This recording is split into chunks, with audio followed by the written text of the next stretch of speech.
আমি না আসার পূর্বে ভালো এরেছিলাম, ধূপগুড়ি আইসা কেন জাহালায় পড়িলাম।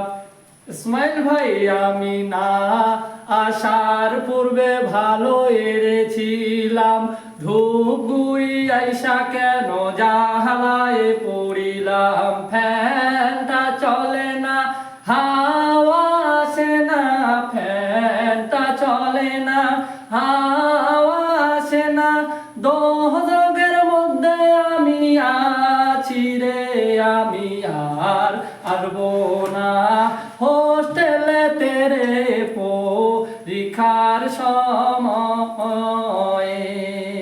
ইসমাইল ভাই, তোমার কথা শুনিয়া হোস্টেলে আসিয়া পড়িলাম, কেন আমি বিপদে। তোমার কথা শুনিয়া হোস্টেলে ঘুমাইয়া পড়িলাম, কেন আমি বিপদে। আমি ছই লাগেলে আর আসবো না, আমি আর আসবো